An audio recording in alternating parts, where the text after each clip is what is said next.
What's up, everybody? Welcome to the Thomas Take Sports Podcast. I'm your host, once again, Ryan Thomas, bringing you the latest edition of the Thomas Take. Today, I am joined by Eric Ellis, a longtime buddy of mine. Who better to bring on to talk sports than someone that you've known since, how long has it been there, Eric? I don't know, about 18 years. It's been a long time. It's been a while. So, safe to say, we're going to talk about some sports topics today. First one, we're going to talk about The Ultimate Fighter. We'll be starting April 18th. Cody Garbrandt, the reigning bantamweight champion in the UFC, will be making his first title defense against TJ Dillashaw. The stage is set. The fighters were two fighters that were formerly of Team Alpha Male, and it's expected to be an amazing season. They're bringing back some former fighters as well that had some success in the UFC. So, Eric, what is your take on the fight itself? Cody Garbrandt versus TJ Dillashaw. It's definitely a very interesting fight to see. TJ Dillashaw and Cody Garbrandt are probably the most exciting guys in that division. Bantamweight is definitely an exciting division to watch. They're very elusive guys. They're light on their feet. And Cody is a very interesting bantamweight, to say the least, because he does have knockout power for that division. He really does. And he does have a lot of different skill sets that are very impressive to see. But TJ has been a really unstoppable force in that division recently. After that controversial decision loss to Dominick Cruz back last year, he's been on a warpath. He's making a good case for that title fight, and now it's ready in the wings for him, and it's going to be an exciting season to watch for sure. That last fight versus John Lineker, which was I believe UFC 207. It was 207. Yeah, that fight was big for him because it was on the same card that Cruz and Garbrandt was on. So that set the tone for the fight. If he had gone out and had a even a winning performance, a performance that was okay. If it was lackluster and he got the decision, the chatter for this fight wouldn't be as good. But being that he had the success that he had against John Lineker, I'm really excited for this fight. As far as your take on, I could give you my take on Cody Garbrandt versus Dominick Cruz. It was a eye-opening fight for me. I saw things that I didn't know Cody Garbrandt could do. Oh, definitely. What do you think about the prospect of TJ Dillashaw beating Cody Garbrandt? Well, to evaluate your point as well, not everybody knows this, but you and I saw the fight together. We saw UFC 207 together. Yep. And watching Cody Garbrandt just toy around with Dominick Cruz was just crazy to me. I never thought that would happen. Dominick Cruz is usually the one who toys around with his opponents, and to see him do the moonwalk, to do the can't touch this, it's crazy to watch him just do that. Somebody who's been so dominant in that division for so long. So to see him go against TJ Dillashaw, I mean, just putting aside the personal matter of their history together with Alpha Male, it's definitely a fight that's probably going to be one of the best fights of the year, in my opinion.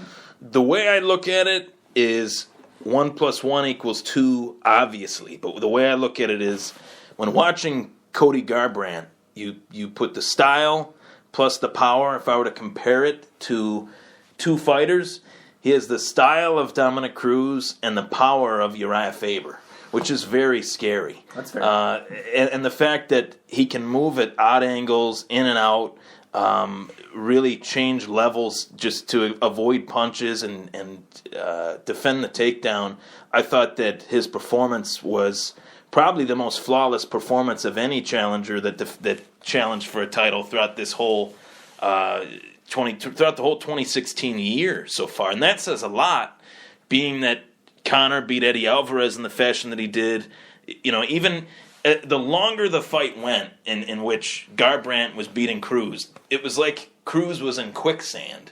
Yeah, and it was really eye-opening. So I don't know what to expect. I know that TJ Dillashaw is more of a wrestler-type fighter than Cody Garbrandt, but Cody Garbrandt is no slouch in wrestling either. Not at all. So it's very tough to say. In terms of, he's not an offensive wrestler, he's a defensive wrestler.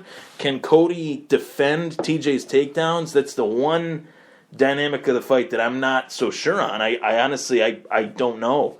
But of all the title fights that are expected to take place, with what we know so far, I would say that Dillashaw is the biggest threat to a title, being that he's a former champ. I agree completely. I think besides Cruz, Dillashaw has the best chance of beating Cody. Cruz, he had his chance. I don't know what happened in that fight. He did look a little sloppy at first. He was missing Cody left and right, but Cody is elusive. He is. He's a very nimble guy, and he has the power to back that up too. We've never really seen him wrestle too often, though. That's the thing that you were right. I'm interested in seeing him go against TJ Dillashaw because we've seen TJ take down guys. We've seen him wrestle. He dominated it. That was really his bread and butter against John Lineker. So I don't really know how will he put that style to Garbrandt. Is Garbrandt too fast to let a guy like Dillashaw do that? And plus the fact that they're former training partners. That's a good point. They know what's coming. So that'll be very interesting. What is your, besides the fight, if you were to give a pick, it would probably be Garbrandt. I would lean towards Garbrandt. Personally, yeah, it's Garbrandt for me. I think he's way too elusive for Dillashaw, and he's got too much power behind his fist that TJ can't really match. I don't think he can, personally. Yeah. So if I had to pick, I would probably go with Cody. Yeah, I probably would too. Judging that last performance versus Dominick Cruz, but as we know, this game is unpredictable. You could see somebody have a performance like Cody Garbrandt did versus Dominick Cruz, and he wasn't even the number one contender, and then that guy fights the number one contender in the division that's a former training partner, and he could fall flat on his face. That's another good point. Yeah, it'll be really interesting.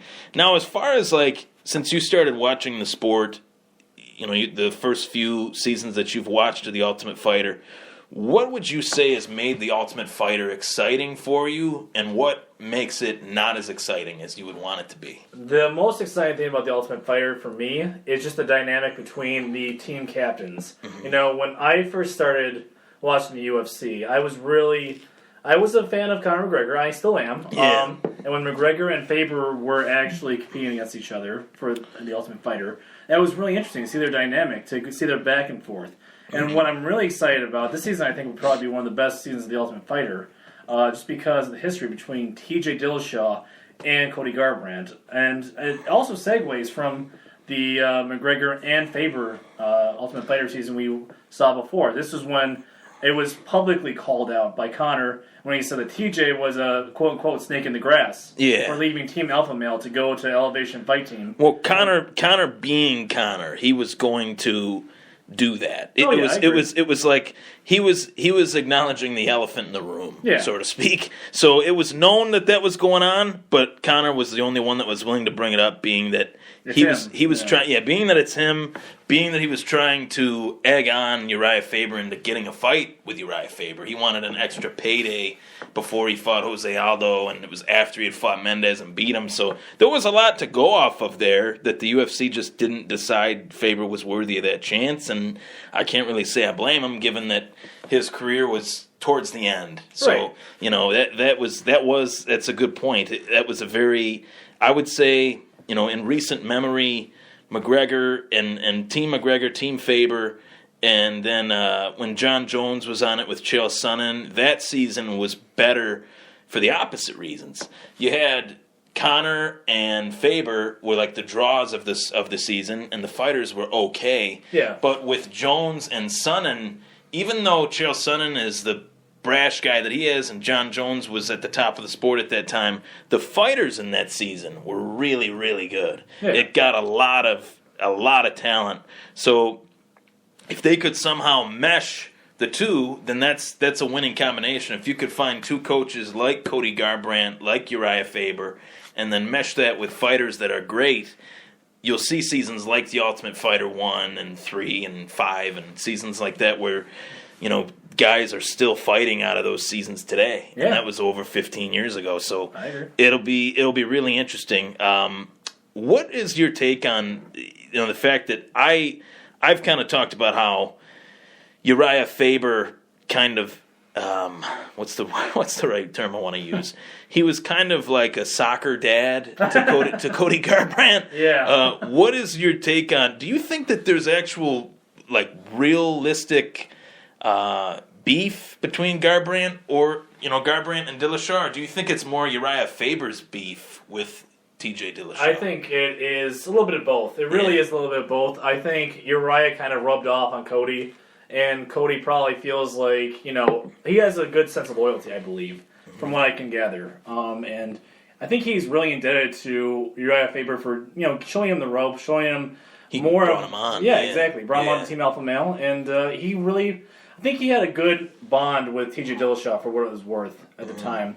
And I think he does feel betrayed himself that, TJ would leave his camp along with, not being part of Team Alpha Male, going to Elevation Fight Team, and, not really giving Uriah the credit he deserves. One of the things, too, that I think about whenever I think about this is I literally remember Dominick Cruz was the champ. He had the rash, of injuries that he had, and the UFC decided to strip him of his belt, and Renan Barão actually was rightfully so for that reason. Rightfully so, unlike the Jose Aldo reason. Rightfully so, he was brought up as the interim champ to become the actual champ of the bantamweight division. He had defended the interim title while Dominick Cruz was out, and he had fought Uriah Faber, and Faber had lost. Faber actually told the UFC publicly in the octagon after that fight that TJ Dillashaw should get the next title shot, even called him his boy, TJ Dillashaw.